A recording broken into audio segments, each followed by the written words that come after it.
네, 오늘 한번 간단하게 한번 준비를 해봤습니다. 뭔가 이렇게 하나의 꼭지로 만들기는 애매하지만 그렇다고 뭐 그냥 넘어가기도 애매한 그런 뉴스를 한번 모아봤습니다. 지난 한 주간의 뉴스인데요. 우선 이런 기사가 있어요. 서울 지방의 아파트 가격 차가 4년째 9억 원대다. 그러니까 이게 무슨 의미로 이걸 해석을 해야 되냐면 이렇게 생각하시면 좋을 것 같아요. 여기 그래프 뭐 이렇게 차트가 나오는데 이 서울과 지방을 보잖아요. 그러면 이제 예전 2014년, 16년 뭐 이럴 때만 해도 5억하고 2억 6천. 그러니까 한 절반 정도 가격이었어요. 지방의 아파트라고 해야 될까? 이거를 그냥 평균을 내면요. 근데 사실 서울과 지방은 지방이라고 그냥 묶기에는 너무 넓어요. 그래서 그냥 이거를 뭐 편의상 이렇게 묶긴 했지만 어쨌든 통계가 이렇게 나오긴 합니다. 보면은 한 절반 정도 가격이죠. 그러니까 한 2대 1 정도의 가격인데 지금은 어떻게 됩니까? 거의 4대 1이에요. 그러니까 이게 한마디로 지방은 거의 못 올랐는데 서울은 많이 올라갔다라고 생각하시면 됩니다. 그러면 이 10년간 통화량이 얼마나 많이 늘었겠습니까?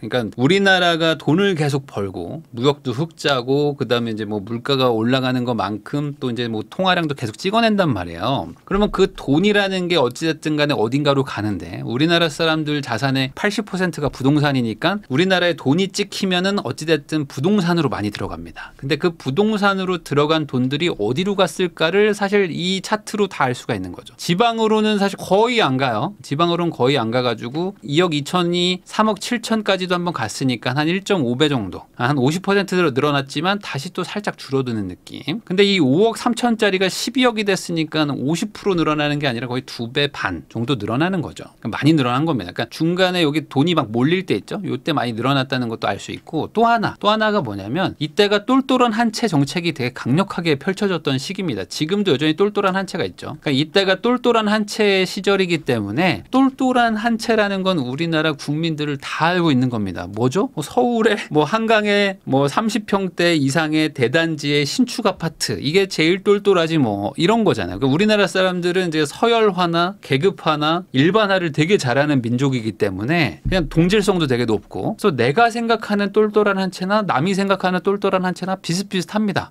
그러면 야 여기가 최고지. 그러니까 이 똘똘한 한 채라는 정책을 분산 정책을 했었다면은 각자 똘똘한 여러 채, 그러니까 똘똘한 10채라고 생각하면은 기준이 막 달라지는데 똘똘한 한 채라고 얘기하면은 기준은 명확한 거예요. 그러니까 어디로 가냐? 다 서울로 가기 시작하는 거예요. 서울로 막 달려가는 거고 서울로 못 가면은 경기도의 대도시들, 경기도 대도시에서 네가 서울이라고 가정하고 너가 서울이라면 여기에 강남은 여기지. 이런 식으로 그 지역 똘똘한 한 채 쪽으로 막 몰리기 시작합니다. 그러면서 이제 격차가 확 벌어진 거죠. 그러면 지방에도 똘똘한 한 채들이 있었을 거 아닙니까? 당연히 있었겠죠. 그래서 지방도 올랐어요. 2020년 이후로는 지방도 많이 올랐습니다. 이렇게 올라서 3억 7천이라는 얘기는 뭘까요? 반대로 지방에 똘똘하지 않은 것들은 많이 내려갔다는 거죠. 많이 내려가고 빠지고 하면서 평균을 막 깎아 먹습니다. 그래서 이게 지금 세 가지로 봐야 돼요. 이렇게 서울의 어떤 아파트, 그다음에 이제 지방의 핵심 똘똘한 한 채들, 아니면 수도권의 정말 핵심 똘똘한 한 채들, 이런 애들이 이제 2위권을 형성하는 거고 나머지들은 빠지는 구조다. 그러니까 이게 양극화가 계속 이렇게 일어나고 있다는 거를 보여주는 어떤 그런 게 아닐까. 그래서 사실 오른 것도 별로 없는데 또 빠졌어요. 지방은. 그러니까 지방은 얼마나 억울합니까? 사실 생각해보면 오른 것도 없는데 서울이야 뭐 많이 올랐다가 조금 내려가는 거지만 지방은 오른 것도 없는데 다시 내려갔다.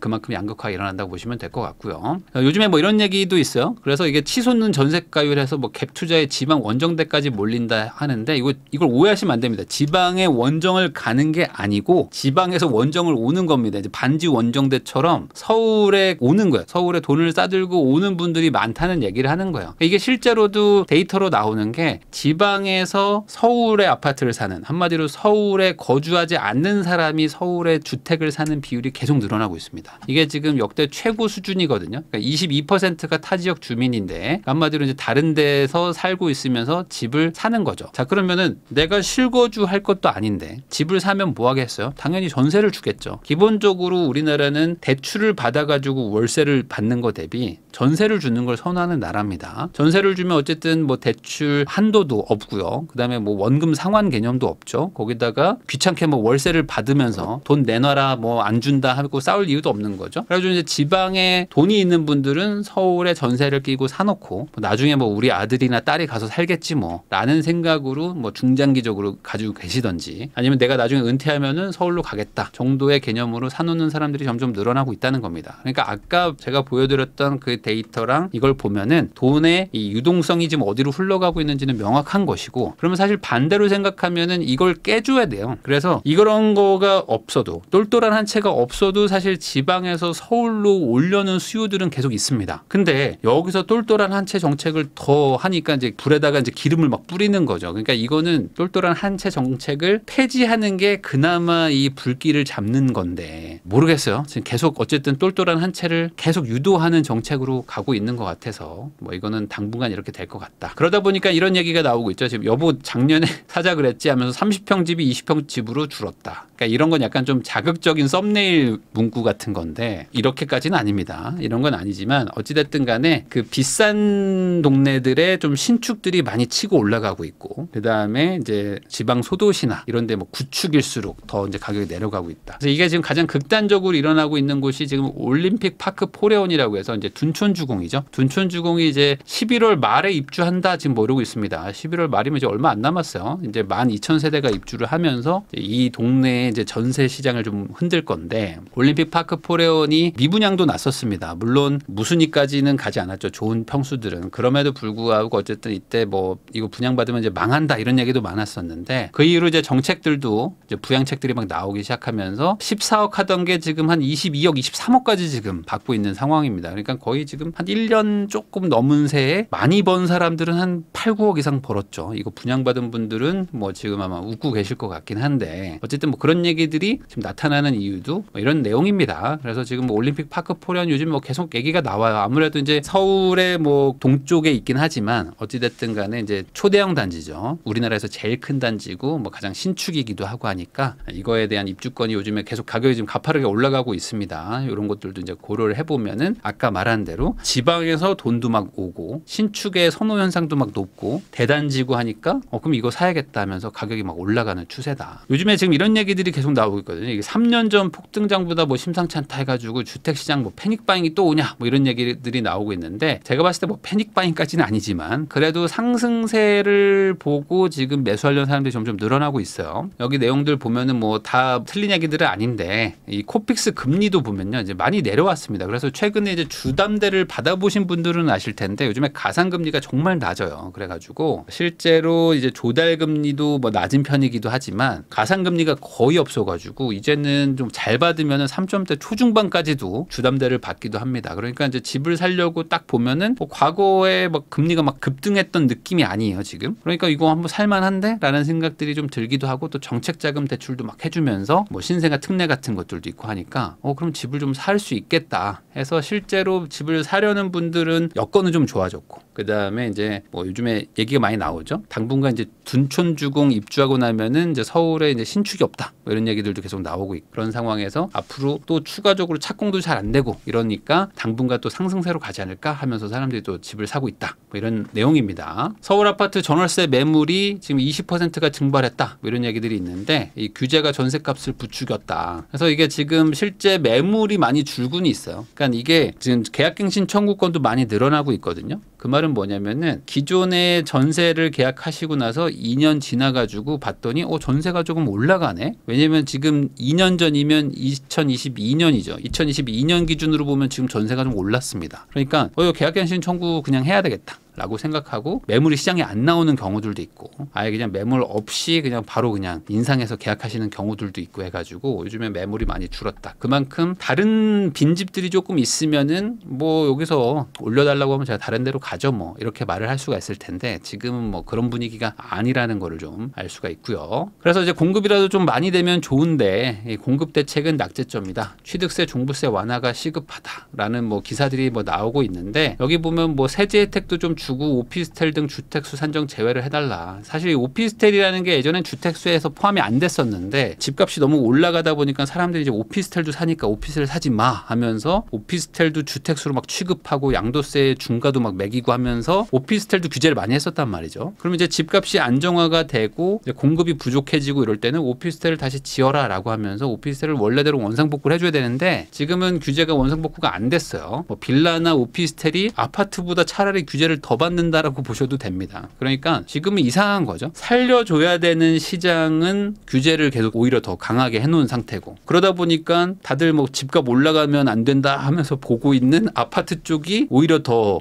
뭐랄까 집을 사기 유리한 구조라고 해야 될까? 뭐 정책상 이쪽을 사세요라고 권한다고 할까? 뭐 이러니까 이게 지금 이게 안 맞는 거예요. 정책과 지금 시장의 방향성이 좀 안 맞습니다. 그래서 뭐 이런 걸 좀 제외해달라라는 얘기인데 이거에 대해서 뭐 정부가 생각이 없었던 건 아닌데 추진이 잘 안 되고 있습니다. 그래서 이것도 뭐 쉽지 않다. 요즘에 그 정비 사업 하는 게 많아요. 그래서 서울에는 이제 뭐 재개발을 하든 뭐 재건축을 하든 아니면 뭐 모아타운을 하든 뭐 가로 정비 사업이든 하든 뭐 이런 것들을 한다고는 하는데 이것도 쉽지 않다. 왜냐면은 요즘에 지금 공급 부족의 가장 큰 키워드 중에 하나가 이제 시공비가 증가돼서 그런 거죠. 그러니까 공사비가 올라갔다는 것 자체는 사업성이 떨어진다는 거고 그러니까 과거에도 사업성이 잘 안 나오기 때문에 안 됐던 곳들이 이런 뭐 빌라나 뭐 이런 것들입니다. 그러니까 토지가 뭐 입지는 괜찮아. 입지는 괜찮은데 이 돈 주고 요 정도 규모로 해가지고 대단지 아파트 못 만들면은 야 이거 사업성이 안 나오는데 했던 곳들이어서 이제 빌라로 남아 있었던 곳들이 모아타운이든 뭐 가로정비든 해서 말 그대로 소규모 재건축을 하는 거죠. 그렇게 한번 해보려고 했습니다. 뭐 약간 인허가도 좀 풀어주고 하면서 약간 우리 동네를 좀 개선해 봅시다 하면서 시작을 했었던 건데 이 공사비가 올라가 버리니까 답이 안 나오는 거예요. 그러다 보니까 이제는 안 된다 해가지고 그렇게 추진했던 곳들도 막 해산 처리가 되고 조합이 막 해산되고 막 그렇습니다. 그러니까 지금 소규모 공급도 잘 안 되고 대단지 공급도 안 되고 그럼 뭐 오피스텔이라도 좀 공급되냐? 그것도 안 되고 뭐 빌라라도 짓냐? 빌라도 안 짓고 그럼 이제 아무것도 안 짓는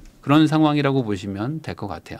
그 최근에 지금 잠실 주공 5단지가 뭐 이제 변경안이 공고됐다 해가지고 뭐 조합원 분양가라고 해서 뭐 이거는 뭐 아직 뭐 확실하다고 보기는 뭐 하지만 어찌됐든 간에 24억 정도다라고 본답니다. 그럼 이제 서울 안에서 재건축될 수 있는 단지들이 그렇게 많지 않아요. 앞으로 남은 게 그렇게 많지 않습니다. 물론 재건축을 추진하는 곳들은 엄청 많지만 실질적으로 지금의 공사비를 감수하면서도 재건축을 할 만한 그런 조합의 어떤 금전적 여유가 있다거나 아니면은 뭐 용적률이 좋다거나 뭐 아니면 어떤 그 의지가 되게 충만하다거나 이런 것들 고려하면은 정말 손에 꼽을 정도인데 뭐 그 중에 하나가 이제 잠실주공 5단지죠. 여기도 이제 한 24억 정도 책정을 했다 그러면 이제 이게 신축이 가격이 얼마일지는 뭐 봐야 되겠지만 이 잠실에서는 가장 입지가 좋은 잠실역 사거리에 딱 붙어 있는 곳이고 뭐 그런 것들 고려하면 뭐 30억은 넘어가겠죠. 그러면 이제 조합원 분양가 기준으로 치면 한 10억 정도 8에서 10억 정도 차이라고 보시면 될 것 같습니다. 그러니까 어찌 보면 뭐 이거 큰 돈이다 10억이면 큰 돈이지 이렇게 생각하실 수도 있는데 반대로 생각하면은 지금부터 기다려야 되는 시간이 얼마냐 거기다가 그동안 이제 고생한 것들 여기에 들어간 묶인 돈 뭐 기회비용 이런 것들 생각해 보면은 사실 이 재건축이라는 게 엄청나게 큰 수익을 주는 거냐 이건 또 애매한 거예요. 그러니까 재건축이라는 거를 이렇게 생각하시면 좋은 것 같아요. 그러니까 이게 엄청난 수익을 준다기보다는 확실한 입지에 뭔가 되게 좋은 동호수를 받을 수 있을 만한 뭔가 실거주하기 좋을 만한 집을 얻을 수 있는 쿠폰 같은 거라고 보셔야 되는 거지 이게 투자 가치가 막 어마어마하다라고 말하기에는 지금은 좀 아닌 것 같고 나중에 뭐 시황이 좀 바뀌면 또 모를까. 그래서 이거는 그냥 좋은 집을 얻을 수 있는 쿠폰 정도. 왜냐하면 이거를 지금 살려고 하면은 여기 토지거래 허가구역에다가 실거주를 또 해야 되고 무주택자만 살 수 있기 때문에 또 가격이 좀 눌려 있는 것도 있습니다. 그래서 이런 것들 고려하면은 제가 봤을 때 막 투자적으로 아주 뭐 유리하다라고 보기엔 좀 애매한 부분도 좀 있어요. 그러니까 뭐 실거주용으로 나중에 좋은 집에 살면 좋죠. 뭐 이런 생각이시면 뭐 괜찮다. 아까 말한 대로 지금 오피스텔 쪽은 이제 전세가 워낙 지금 한번 전세 사기가 휩쓸고 지나갔기 때문에 지금 뭐 월세 비중이 계속 높아지고 있습니다. 그러니까 오피스텔에 전세 산다? 싫다라고 생각해서 그냥 나는 무조건 월세 살겠다. 그러니까 오피스텔은 월세고 아파트는 전세고 그러니까 이런 식으로 지금 이분법적인 생각을 지금 많이 하고 계십니다. 그러다 보니까 오피스텔 월세 매물이 그렇게 많지는 않아요. 왜 그러냐면 오피스텔은 기본적으로 이제 다주택자들이 이제 뭐 월세 월세를 받아볼까 아니면 뭐 가지고 있으면 뭐 조금이라도 뭐 시세 차익이라도 있겠지 하면서 투자하는 것들이 많은데 그것들을 뭐 그럼 대출을 많이 풀어주면 지금 월세라도 할 텐데 다주택자들이라고 해서 대출이 막 아주 잘 나오는 건 아니거든요. 거기다가 또 오피스텔 요즘에 시세가 또 빠지기 때문에 대출도 많이 받기도 힘들고 그래서 지금 월세 매물이 뭐 있긴 합니다. 있긴 한데 그것들이 많지는 않고 근데 오피스텔에 살아야 되는 사람들은 월세를 찾고 그러니까 어떻게 되죠? 이제 월세가 가격이 계속 올라가는 그런 거라고 보시면 되고 여기 주변에 신축이 생기면은 그래도 월세가 조금 진정이 되는데 최근에는 이제 오피스텔 신축도 지금 못 짓고 있는 상황이죠. 그러다 보니까 신축을 짓는다는 건 결국에 누가 분양을 받아줘야 되는데 분양을 받아주지를 않으니까 분양 받을 상황이 아니죠. 지금은 다주택 규제가 여전하니까 신축도 안 지어지고 그러니까 이제 기존에 구축을 가지고 있는 좀 현금이 많으신 분들 이런 분들이 그럼 나 전세 빼주고 월세 주지 뭐 해가지고 월세를 딱 줬을 때 그때 조금 뭐 수익률이 많이 높아진다 뭐 이런 얘기들을 하셔가지고 오피스텔 월세 투자도 괜찮다 이렇게 말하는 분들이 좀 있는데 제가 봤을 때 그 정도 수익률 가지고 거기서 뭐 소득세 떼고 뭐 수리비 떼고 중개비 떼고 하면은 남을 게 별로 그렇게 많지 않다. 그래서 지금은 오피스텔 월세 수익률이 높으면 당연히 분양이 잘 되겠죠. 근데 그런 것도 아니기 때문에 분양도 안 되는 상황이다라고 보시면 됩니다. 제가 지난번에 한번 잠깐 다뤘지만 평생 청약통장 쓸 일이 있을까 해가지고 지금 청약통장 많이 깬다고 그랬잖아요. 실제로 지금 한 달 새에 지금 2만 명 정도 깼다고 하는데 되게 애매해졌습니다. 그래가지고 지금 청약통장을 10만 원 넣던 분들이 지금 25만 원을 넣어야 되는 건지 이게 9월인가 시작을 하거든요. 그러면 이제 25만 원을 넣는 분들이 많아지긴 할 텐데 이게 나 혼자 넣으면 25만 원인데 아내, 남편, 뭐 아이 넣어줘야 돼. 그러면은 이것만 해도 애 둘이면 100만 원이에요. 근데 이제 청약제도가 좀 바뀌어가지고 또 이제 아내나 뭐 남편, 배우자 것도 같이 가산해서 점수를 또 늘려주기 때문에 되게 애매해졌습니다. 그래서 오히려 역설적으로 그냥 2만 원만 넣는 사람도 있을 것 같아. 2만 원만 넣고 나는 그냥 공공분양 포기한다 이러시는 분들도 있을 것 같고 아니다 난 그거 말고 확실하게 나는 25만 원씩 넣겠다 하시는 분들은 또 상당히 좀 부담스러운 금액을 장기간 묶이게 되는 그런 되게 딜레마적인 금액대까지 왔다. 그래서 아예 2만 원 아니면 아예 25만 원으로 가지 않을까 뭐 그렇게 추측을 합니다. 그래서 웬만한 분들은 막 깨는 분들도 많아질 것 같아요. 뭐 이게 무슨 의미가 있냐 하면서 깨시는 분들도 있는데 기본적으로 이제 유주택자가 되면은 이제 뭐 청약 통장이 뭐 사실상 막 그렇게 큰 의미가 있는 건 아닙니다. 뭐 세금 혜택 뭐 조금 준다고는 하는데 뭐 크게 뭐 차이 나는 건 아니고 그래서 이제 넣으실 거면 확실하게 넣든지 아니면 그냥 유지하는 정도로만 생각하시면 낫지 않을까. 마지막으로 이것도 한번 다뤄봅니다. 37살 동서울 터미널이 이렇게 바뀐다 해가지고 2조 정도 본격 투입한다 해서 이제 24년 6월 기사입니다. 이게 나온 지 좀 된 얘기들인데 이제 차근차근 이제 진행이 되고 있어요. 이 동서울 고속터미널 해가지고 이제 강변역 쪽 가면은 있는데 여기가 지금 2024년에 서울이라고 하기 좀 애매한 느낌으로 좀 이 동네가 좀 낙후가 돼 있습니다. 그래서 여기가 부지도 좀 넓어요. 그래서 이거를 좀 현대화 사업을 해가지고 뭐 버스 터미널도 있는데 여기에다가 이제 뭐 복합 뭐 시설 해가지고 제일 지금 기대하고 있는 것들은 이제 백화점, 뭐 스타필드가 들어온다 이런 얘기들을 지금 하고 있는 거죠. 그래서 여기에 이제 이제 교통망도 당연히 확보하지만 이제 복합 상업 시설이 들어오게 되면은 이쪽이 좀 좋아지지 않을까라고 하면서 기대하고 있는 분들이 좀 있습니다. 왜 그러냐면은 이게 똑같은 게 그 화서역에 있었어요. 수원 화서에 똑같이 스타필드가 있었습니다. 이 스타필드가 들어온다고 한 거는 오래전 얘기였고 실제 공사도 하고 있었고 다 했는데도 불구하고 사람들이 그냥 그런가 보다 했던 분들이 많았을 거예요.